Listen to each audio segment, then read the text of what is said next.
السلام علیکم ورحمۃ اللہ وبرکاتہ۔ ان الحمد للہ والصلاة والسلام علی رسول اللہ اما بعد۔ عن ابی ہریرہ رضی اللہ عنہ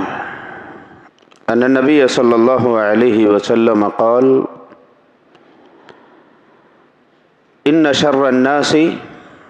منزلۃ یوم القیامہ ذو الوجہین الذی یأتیها ہؤلاء بوجہ وہؤلاء بوجہ متفق علیہ۔ ابو ہریرہ رضی اللہ عنہ کہتے ہیں کہ رسول اللہ صلی اللہ علیہ وسلم نے فرمایا، اللہ رب العالمین کے نزدیک مقام و مرتبے کے اعتبار سے سب سے زیادہ برے لوگ وہ لوگ ہوں گے جو دنیا میں دو رخی ہوتے ہیں۔ اس کے پاس آئے تو ایک بات کرتے ہیں، پھر اس کے پاس جائے تو دوسری بات کرتے ہیں۔ بخاری اور مسلم کی صحیح حدیث ہے۔ معزز سامعین و سامعات، قرآن اور حدیث کی روشنی میں اچھے اور برے لوگوں کی صفات اور اس کے اوصاف کو بیان کیا گیا، تو وہیں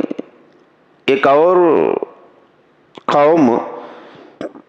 جو منافقین کی تھی عہد نبوی میں، ان کی شرارتیں، ان کی فتنے پروریاں، مسلمانوں کے دلوں کے درمیان میں نفرتوں کو پھیلانا، انہیں فتنے کے اندر مبتلا کرنا، ان کی بہت ساری شرارتیں اور آفتیں ان کی تھی۔ بہت سارے احادیث میں آپ صلی اللہ علیہ وسلم نے ان کی نشانیوں کو ذکر کیا اور کہا کہ فلاں فلاں وصف رکھنے والا آدمی منافق ہوتا ہے، اس سے اپنے آپ کو بچا کر کے رکھنا مومنوں کو حکم دیا، اور یہ صفات رکھنے والے منافقین کو آگاہ کیا اور ان کو بتایا کہ اس طرح کے صفات اور عادات اور اخلاق سے باز آ جاؤ، ورنہ قیامت کے دن اللہ تبارک و تعالیٰ کے جو عذابات ہوں گے، ان عذابات میں سب سے زیادہ خطرناک سزا اور عذاب جو ہوگا وہ منافقین کے لیے ہوگا۔ اللہ رب العالمین نے کہا کہ جہنم کے سب سے نچلے درجے کے اندر جن لوگوں کو آگ میں جلایا جائے گا وہ منافقین ہوگے۔ ان المنافقین فی الدرک الاسفل من النار، یہ ان کے لیے ایک وعید سنائی گئی جو لوگ اپنے دلوں کے اندر نفاق رکھتے ہیں، مسلمانوں کے خلاف بغض اور عداوت کو رکھتے ہیں، ان کے سکون کو ختم کرنا چاہتے ہیں، ان کو ہمیشہ پریشان رکھنا چاہتے ہیں۔ ایک اور جگہ اللہ رب العالمین نے فرمایا کہ نفاق کے بہت سارے نقصانات ہیں، اس میں سے ایک نقصان یہ ہوگا کہ نیک لوگوں کی دعائیں ان کے حق میں قبول بھی نہیں ہوتے۔ آپ صلی اللہ علیہ وسلم کو اللہ تبارک و تعالیٰ نے آگاہ کرتے ہوئے کہا، اے اللہ کے نبی، اگر آپ ان منافقین کے بارے میں 70 مرتبہ بھی اگر دعا کریں گے تو آپ کی دعا بھی قبول نہیں کی جائے گی۔ تو لہذا منافقین کے جو عادات، جو اخلاق حدیث کی روشنی میں بتائے گئے ہیں، اللہ تبارک و تعالیٰ قرآن کریم میں ایک سورۃ المنافقون کے نام سے ہی نازل کر دیا، اس کے اندر ان کے اوصاف، ان کے اخلاق، ان کی فطرت کے بارے میں بتایا اور مومنوں کو یہ آگاہ کیا کہ آپ کے اندر اس طرح کی بری عادتیں نہیں ہونا چاہیے۔ ایک مومن کبھی بھی منافقین کے عادات اور اس کے اخلاق کو ہرگز اپنا نہیں سکتا۔ تو بہت سارے نشانیاں، بہت سارے ان کے اوصاف بتائے گئے۔ مشہور حدیث ہے آیت المنافق ثلاثہ، ایک اور حدیث میں بتایا گیا کہ منافق کی 4 نشانیاں ہیں۔ تو ایسے بہت سارے نشانیاں بتائے گئے۔ اس حدیث کے اندر خاص کر کے ایک نشانی یہ بتائی گئی کہ نفاق جس آدمی کے دل میں ہوتا ہے، منافق جو آدمی ہوتا ہے، وہ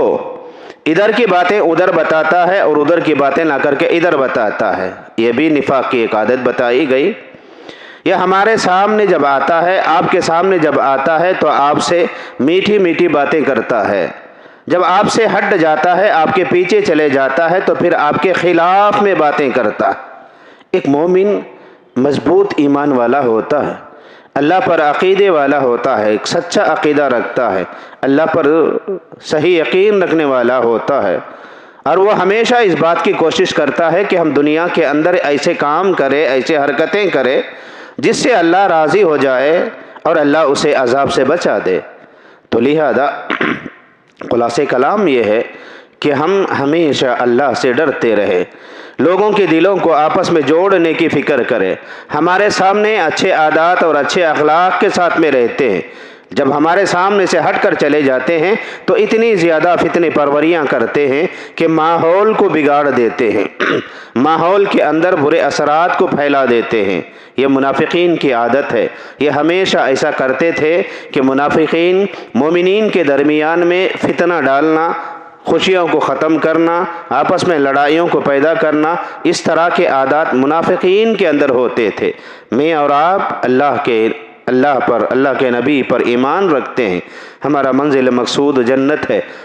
ہم بچنا جو چاہتے ہیں وہ جہنم سے بچنا چاہتے ہیں، اس لیے ہم ہمارے عادات کو سدھارے، ہمارے اخلاق کو سدھارے، ہم کسی کے سامنے رہے یا نہ رہے، اللہ کے سامنے تو ہیں، اللہ ہم کو دیکھ رہا ہے، اللہ ہمارے عادات سے، ہمارے اخلاق سے، ہمارے کاموں سے اللہ واقف ہے، اس لیے ہر حال میں اللہ سے ڈرتے رہے، دو رخی والے چہرے کو دنیا میں اختیار ہرگز نہ کرے۔ دوسروں کی خوشیاں ہم کو برداشت نہیں ہوتے ہیں، دوسروں کے غم میں ہم بہت زیادہ خوش ہو جاتے ہیں، اس لیے اللہ کے نبی صلی اللہ علیہ وسلم نے فرمایا قیامت کے دن منزل کے اعتبار سے، مقام کے اعتبار سے سب سے برا آدمی وہ ہوگا جو دو رخی والا ہوتا ہے، سامنے ایک چہرے والا ہوتا ہے اور پیچھے ایک چہرے والا ہوتا ہے۔ اس طرح کے عادات اور اخلاق سے اپنے آپ کو بچائے، پکے اور سچے مومن بن کر کے زندگی گزارنے کی کوشش کرے۔ اللہ سے دعا ہے اللہ تعالیٰ مجھے اور آپ کو منافقین کے عادات، منافقین کے اخلاق کو اختیار کرنے سے بچائے، پکے اور سچے مومن بن کر زندگی گزارنے کی توفیق عطا فرمائے، آمین۔ اقول قولی ھذا استغفر اللہ لی ولکم ولسائر المسلمین اجمعین، سبحانک اللہم وبحمدک، اشہد ان لا الہ الا انت، استغفرک واتوب الیک۔